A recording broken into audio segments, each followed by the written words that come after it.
Real talk lang mga girls, real talk.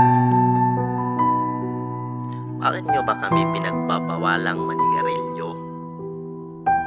Uminom? Pasalamat nga kami dyan eh. Kasi kahit konti, naibsan yung sakit na dulot nyo.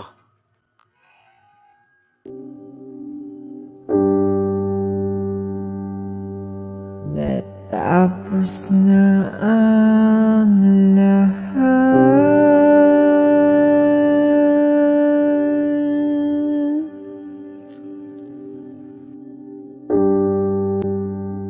Nandito pa rin ako.